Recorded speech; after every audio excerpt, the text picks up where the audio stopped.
احنا دلوقتي قدام مدرسه الشهداء الابتدائيه، هنخش ونعرف اراء الناس ايه جم النهارده ليه، عايزين ايه من رئيس مصر القادم. تعرف عليك يا حاج؟ اهلا وسهلا حاج. جاي ليه النهارده؟ ده عشان نطلب صوت. هتقول ايه يا حاج؟ اقول نعم. ليه؟ ده عشان البلد تمشي. قريت الدستور؟ ها؟ قريته؟ ما بعرفش اقرا. سمعت عنه؟ لا. حد كلمك عليه؟ يعني انت جاي مستفتي قلبك. تقول ايه يا حاج رئيس مصر الجاي؟ نفسك كيف رئيس مصر الجاي يعمل ايه لمصر؟ نفسنا نظبط البلد والدنيا تتعدل. تسلم يا حاج. تعرف عليك يا حاج؟ نفس الطريقة. ايه هي؟ عاوزين البلد تمشي، عاوزين ايه غير كده؟ هتقول ايه يا حاج؟ هقول نعم ان شاء الله. ليه يا حاج؟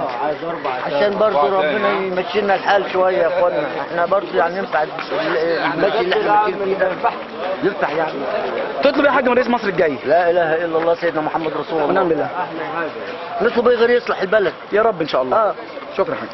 تعرف عليك يا باشمهندس؟ ضرورة. اهلا وسهلا. هتقول ايه يا باشمهندس؟ والنعم ان شاء الله. ليه؟ ليه؟ الدستور مش توجه لحد، يوجه للشعب كله. ايه اللي عجبك فيه؟ كل حاجة فيه. زي؟ حريات وبيدي حقوق كل المواطنين.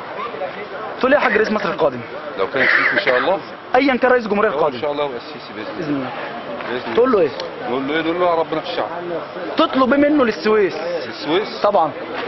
السويس زي ما وقفت جنب الدولة يقف جنبها ويبص لها وبصت عطف، زي ما كان السادات الله يرحمه بيبص لها بهذا عطف.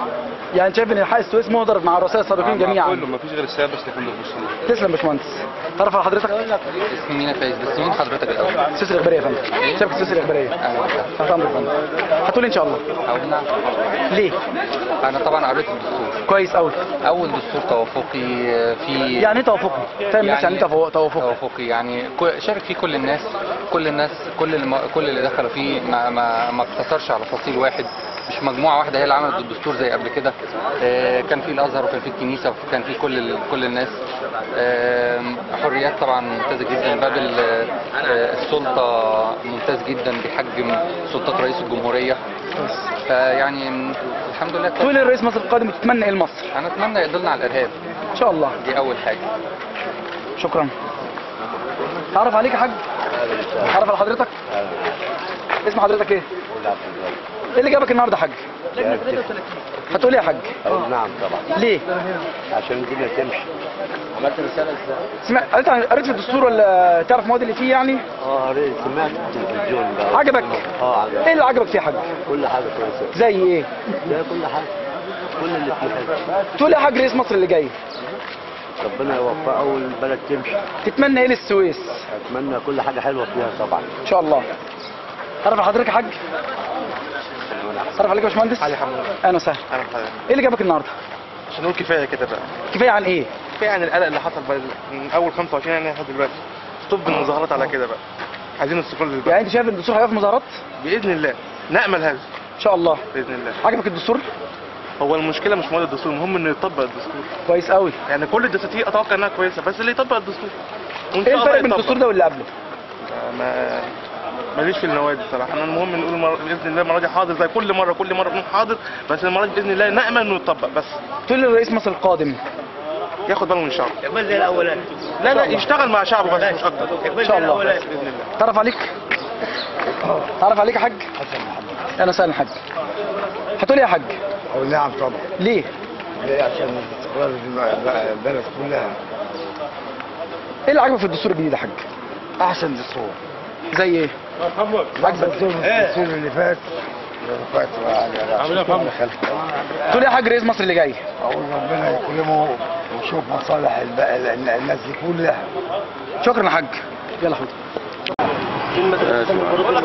دلوقتي احنا قدام مدرسه السيده عائشه الاعداديه بنات. هنستطلع اراء الناخبين، نشوف هم جم النهارده هيقولوا ايه، عاوزين ايه من رئيس مصر القادم. تعرف عليك يا باشمهندس؟ اهلا وسهلا يا فندم. جاي ليه النهارده؟ نعم لمصر، نعم لبلد، نعم قريت الدستور؟ للمسيرة طبعا. ايه رايك فيه؟ حاجة عظيمة بجد. ايه الفرق بينه وبين الدساتير السابقه؟ يعني احنا حسينا ان الدستور ده خلي بالك هو ده دستور المصريين. جاب حقوق ناس كتير؟ اكيد المرأة والراجل والعمال والفلاحين. قلت صلاحيات رئيس الجمهوريه؟ بالظبط كده طبعا. تقول ايه حضرتك لرئيس مصر القادم؟ نقول له ربنا يوفقك وراعي المصريين فينا وفي الشعب وراعي الشعب. يا رب ان شاء الله. شكرا. تعرف عليك يا ابويا؟ تعرف على حضرتك؟ ماشي، اسم حضرتك ايه؟ اهلا وسهلا يا حاج. طبعا حضرتك يعني كبير في السن، المفروض زي حضرتك يرتاح في البيت. ايه اللي جابك النهارده يا حاج؟ خاطر السيسي وعشان خاطر الدكتور، انا جايب الدكتور والدكتور احسن حاجه. الدكتور مقتنع بيه يا حاج؟ مقتنع بيه باذن الله. تقول لي حضرتك رئيس مصر القادم. لا انا فيه كل خير ان شاء الله. يا رب ان شاء الله. ان شاء الله. تعرف على حضرتك يا حاج؟ اهلا وسهلا. هتقول ايه يا حاج؟ ليه؟ الدستور حلو ما بيحصلش. عاجبك؟ اكيد. ايه اللي عاجبك فيه؟ لا ده رجع حقوق كتيرة زي المساواة وحقوق وحريات وحاجات كتيرة. تقول ايه يا حاج رئيس مصر القادم؟ نفسك رئيس مصر جاي يعمل ايه في مصر؟ ربنا يوفقه ويعينه على البلد. يا رب ان شاء الله. تعرف حضرتك يا شيخ؟ تعرف حضرتك؟ ايه ان شاء الله. صحافي؟ الحمد لله على الله. ونعم بالله. هتقول ايه يا حاج النهارده؟ ربنا يسهل. ان شاء الله. تعرف حضرتك؟ استاذ طارق ازي حضرتك؟ الله يخليك يا حاج. هتقول ايه؟ انا اقول نعم. ليه؟ عشان انا واثق في الناس اللي قايمين على البلد دلوقتي. انا واثق. مصدر ثقتك ايه؟ جبت الثقه دي منين؟ يعني عايزين ان شاء الله البلد ترجع كويسه باذن الله زي ما كانت كده، وباذن الله خير باذن الله. تقول يا استاذ رئيس مصر القادم نفسك في ايه؟ نفسك يعين. يعمل ايه في مصر؟ الله يعينه. نفسك يعمل ايه في مصر؟ اهم حاجه الامن والاستقرار في البلد. شكرا. الله يخليك. يلا. قدام مدرسه مصر السوريه زي ما احنا شايفين طابور كبير، اول ساعه في التصويت او اول ساعتين. هنخش ونعرف اراء الناس ايه اللي جابهم النهارده. نفسهم ان مصر مشروع قادمه. صح يا حاج؟ تعرف على حضرتك؟ هتقول ان شاء الله. قول نعم ليه؟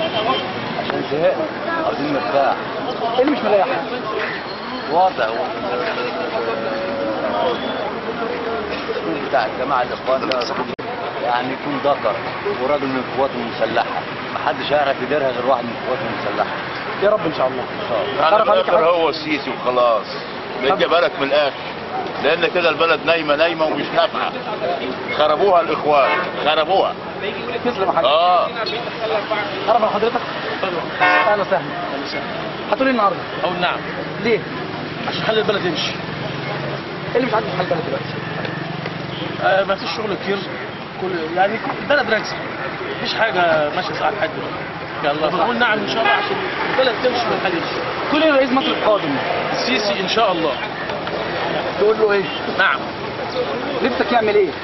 نفسك في ايه؟ يمشي البلد اللي من غير شغل يشتغل والحال يمشي، البلد تمشي ان شاء الله. يحافظ على البلد اهم شيء. يا رب ان شاء الله. عليك حاج صراحه بعمل حديث بس. هتقول ايه يا حاج؟ ان شاء الله اقول نعم. ليه يا حاج؟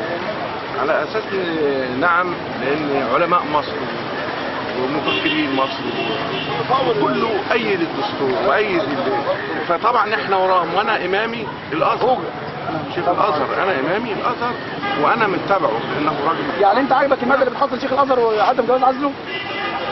عدم جواز عزله؟ عزل ازاي شيخ الازهر؟ ما زال شيخ الازهر، شيخ الازهر راجل محترم. تقول ايه يا حاج رئيس مصر القادم؟ بقول له اتقي الله فينا وفي مصر. نفسك يعمل ايه للسويس؟ لمصر كلها. الميه الحلوه تخش البلد. طب مش مصر السويس انا تحديدا. السويس تحديدا ان الشباب يشتغل وما يبقاش فيه عطاله. بص للبلد دي. ولما الشباب لما يكون في عدل الشباب هيكون شغال، هيظهر هنا المشاغبين والمتعبين والناس دي ربنا يكرمهم وان شاء الله يحبوهم ان شاء الله. السياحه تشتغل والبلد تشتغل. اهلا وسهلا. هتقول ايه يا حاج؟ نعم. نعم للدستور. تقول نعم ليه؟ استقرار ضد الارهاب وتثبيت البلد من الارهاب خالص، واستقرار تشغيل الشباب. ايه اللي عاجبك يا حاج في الدستور الجديد؟ الدستور كله جميع المواد بتاعته كلها كويسه، كلها. شايف انه انصف ناس كتيره؟ نصف ناس كتير، ده نصف الصغيرين قبل الكبار. تسلم يا حاج. الله يخليك. تعرف عليك يا حاج؟ اهلا وسهلا. هتقول ايه يا حاج؟ نفسك فيها حاج مصر في المرحله الجايه؟ هذا في عدل. شكرا يا حاج. حاول ناخد اخر الصف. تعرف عليك يا باشمهندس؟ تعرف على حضرتك؟ اهلا وسهلا. هتقول ايه يا حاج؟ قول لا اله الا الله. ليه بقى نعم ونعم ونعم دي؟